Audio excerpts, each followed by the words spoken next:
আসসালামু আলাইকুম। আসাদুল্লাহ বলছি। এটা হচ্ছে আমাদের ঐতিহ্যবাহী ঐতিহাসিক বালুকান্দি ইসলামী কমপ্লেক্স। তো আল জামিয়াতুল শামসুল উলুম বালুকান্দি ইসলামী কমপ্লেক্স মানে মাদ্রাসা, আপনাকে স্বাগতম। এটা বিশাল বড় এই কমপ্লেক্সে মসজিদ, মাদ্রাসা, এতিমখানা, ঈদগাহ, এমনকি বাংলাদেশের দ্বিতীয় কবরস্থান অবস্থিত। তো এই যে ভবনটা দেখতেছেন তিনতলা, এটা কিন্তু আলী আকবর সাহেব নির্মাণ করে দিয়ে গেছিলেন। এখন উনি দুনিয়াতে নাই, 2011 সালে ইন্তেকাল করেছেন। এই কবরস্থানে শায়িত অবস্থায় আছে। তো এটা হচ্ছে আমাদের মসজিদটা, তিনতলার দ্বিতীয় তলার কাজ চলতেছে।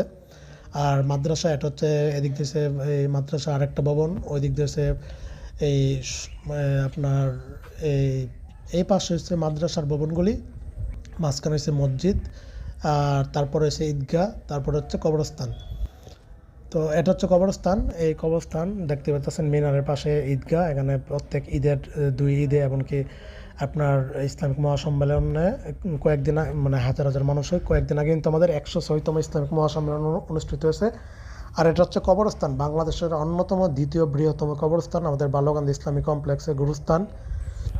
আসসালামু আলাইকুম। ইয়াহলাল কবর কবরস্থানে প্রবেশ করলাম। এই যে কবরটা সামনে, এটা হচ্ছে আলী আকবর সাহেবের। উনি কিন্তু এই ভবনটা নির্মাণ করে দিয়ে গেছিলেন। আজকে দুনিয়াতে উনি নাই। তো আল্লাহ তাআলা ওনাকে জান্নাতের উচ্চ মাকাম দান করুক। আর দেখেন 1988 সালের কবর এটা।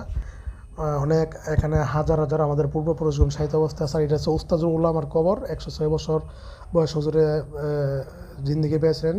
31/1/2021 সালে ইন্তেকাল করেছেন। আমি হুজুরের বড় হুজুর নানাজি উস্তাজুল উলামার খাদেম ছিলাম দীর্ঘ 10 বছর।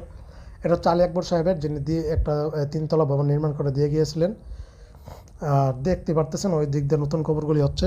বিশাল বড় কবরস্থান। এখানে আসলে আপনার মনে হবে যেন এক জান্নাতের বাগানে আপনি প্রবেশ করছেন। এটা হচ্ছে বিএনপির এমপি আপনার আব্দুল আলী মৃধা সাহেবের, যে আপনার সংসদ সদস্য। তারপরে এদিক দিয়ে হচ্ছে পশ্চিম দিকে হচ্ছে আপনার কবরস্থানের কিনা কবর, যেগুলিতে আসলে আপনি যারা কবর কিনে ক্রয় করে নির্দিষ্ট জায়গায় কবর দেয়। আমি আমার মায়ের কবর জিয়ারত করতে যাচ্ছি। আসসালামু আলাইকুম ইয়াহলাল কবর। তো এটা হচ্ছে এগুলি সবগুলি কিনা কবর। এখানে যে গাছগুলি দেখতেছেন প্রায় 200-300-র মতো গাছ, এগুলি আমার নিজ হাতে লাগানো 2019 সালে। আলহামদুলিল্লাহ গাছগুলি অনেক বড় হয়েছে। এটা হচ্ছে আমার মায়ের কবর। মা কিন্তু ক্যান্সার আক্রান্ত হয়ে 2005 ডিসেম্বর 2023 সালে ইন্তেকাল করেছেন।